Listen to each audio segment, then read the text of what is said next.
श्री गणेशाय नमो नमः। सरस्वती नमस्तुभ्यं वरदे कामरूपिणी विद्यारंभम करिष्यामि सिद्धिर्भवत मे सदा। शिव शक्ति को कोटि कोटि प्रणाम।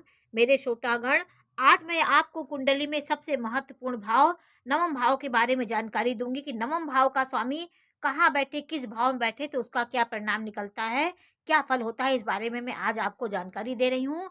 मैंने मेष लग्न की कुंडली बनाई है, क्योंकि आप मेष लग्न की कुंडली बनाने के से आप सब ग्रहों के बारे में जान लेते हैं कि कौन किसका क्या स्थान है। मेष राशि प्रथम भाव होता है। यहाँ आपकी लग्न चेंज भी हो सकती है, 2 हो सकती है, 3 हो सकती है। उसके अनुसार आप, जैसे यहाँ 3 हुई तो आप इसको गिन लीजिए, 3, 4, 5, 6, 7, 8, 9, 10, 11। तो आपका भाग का स्वामी शनि हुआ।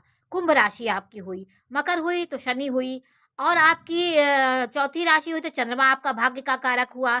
यहाँ पे सिंह राशि 5 नंबर लिखा है, सूर्य आपके भाग का स्वामी हुआ। यहाँ पे मीन राशि लिखी है तो आपका स्वामी बृहस्पति हुआ। यहाँ पे 9 राशि लिखी है तो बृहस्पति हुआ। 7 हुई तो आपका स्वामी शुक्र हुआ। ऐसे आप राशि के स्वामियों को जानने के बाद आप अपने भाग्येश को बहुत अच्छी तरीके से जान लेंगे।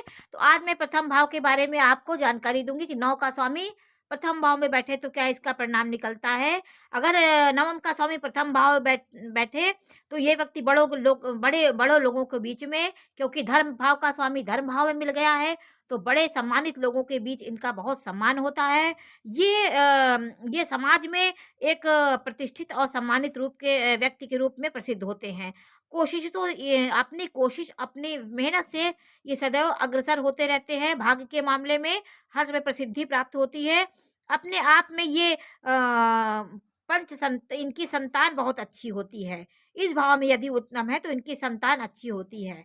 और ये व्यक्ति अपने धन को, चाहे जितना इनके पास धन हो, ये कभी अपने धन को की बर्बादी नहीं करते हैं। अपने धन को बहुत हिसाब से चलते हैं कि आपके पास बहुत है तभी आप दिखावा नहीं करेंगे। लग्नेश के साथ है, लग्नेश ये लग्न का स्वामी के साथ वो है। तो ये व्यक्ति अपने मूड, इनके स्वभाव, जो भी स्वभाव इनकी कल्पना होगी, अधीन ये जो भी मूड बनाएंगे, जो भी सोचेंगे, उनका भाग्य पूरा उसका साथ देता है। ये स्वभाव से अच्छे अच्छे होते हैं। ये सौभाग्य इनका बढ़ता है। इस भाव में नवमेश बैठने से सौभाग्य बढ़ता है और व्यक्ति सौभाग्यशाली होता है। पति पत्नी के मामले में भी अच्छा होता है, क्योंकि यहाँ पति है तो पत्नी, और पत्नी है तो पति के भाव में सीधे भाग्येश की दृष्टि पड़ेगी। इसका भाव यहाँ पे है, तो ये भी एक बहुत अच्छा संयोग होता है। तो और फिर दूसरे भाव में यदि आपका नवमेश चला गया तो ये कुटुंब भाव होता है, परिवार का भाव होता है, पैतृक संपत्ति का भाव होता है। तो इस भाव में आपका भाग्येश चला गया तो आप अपनी वाणी से अपने भाग्य का निर्माण करेंगे। आपकी वाणी इतनी अच्छी होगी, आप अपनी वाणी से, पैतृक संपत्ति से, अपने कुटुंब से आपका भाग्य उदय होगा। आपके कहीं ना कहीं कुटुंब जने आपके भाग्य को बढ़ाने वाले होंगे, और आप कुटुंब के लोगों को बहुत प्रिय होते। खानदान में आपको बहुत लोग मानते हैं। खाने पीने की वस्तु के आपको बहुत अच्छी मिलती है। बैंक बैलेंस आपका बहुत अच्छा रहता है। यदि कोई पापी ग्रह ना देखता हो, पापी ग्रह ना बैठा हो, तो आपका बैंक बैलेंस खूब अच्छा होता है, क्योंकि नवम भाव धर्म भाव और आपका धन भाव एक दूसरे से मिल गया है। इसलिए आपका धर्म से आपका धन बढ़ता जाएगा, और आप अपने कुटुंबियों के बहुत भाग्येश का कई भाग बढ़ाने में आपकी कुटुंबियों का बहुत बड़ा हाथ होता है।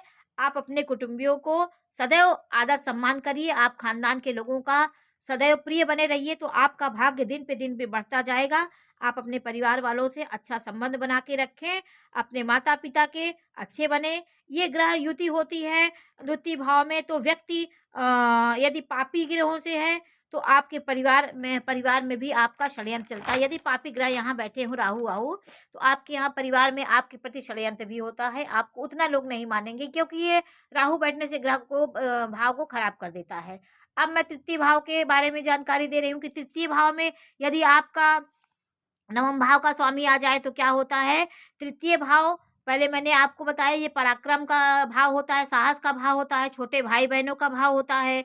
तो ये व्यक्ति अगर भाग्य तृतीय भाव में आ जाए तो व्यक्ति लेखन का कार्य करता है। संचार का जो कार्य करने वाली चीज़ें होती हैं, दूर संचार होता है। आप रेडियो स्टेशन में कोई आप ये जो एडिट करते हैं, आप जो रिपोर्टर होते हैं ये बन सकते हैं। आप एक-दूसरे का संचार के माध्यम से काम करें तो आपके लिए बहुत अच्छा होगा।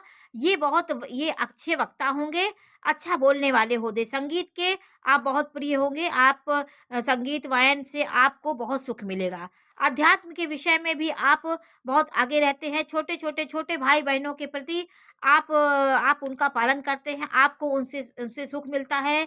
आपको डाक विभाग, लैपटॉप, मोबाइल और ये रिपोर्टर ये सब कार्य आपके लिए भाग्येश का स्वामी यहाँ बैठे तो ये सब भाग-दौड़ इधर-उधर जो काम होते हैं उसमें आप बहुत सफलता अर्जित कर लेंगे।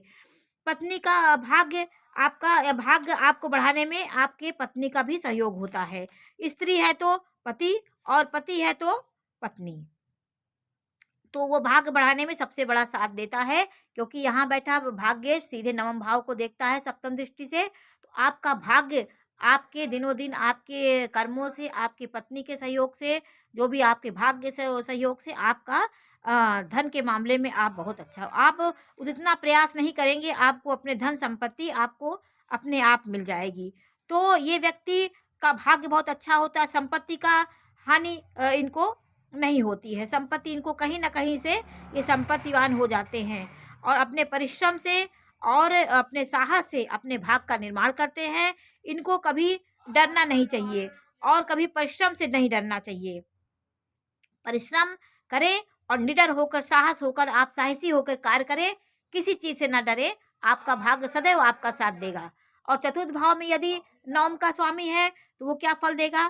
केंद्र का स्वामी पहले जैसे केंद्र का स्वामी त्रिकोण में आ गया है, तो त्रिकोण का स्वामी केंद्र में आ गया है, तो ये आपके लिए एक बहुत अच्छा संयोग होता है।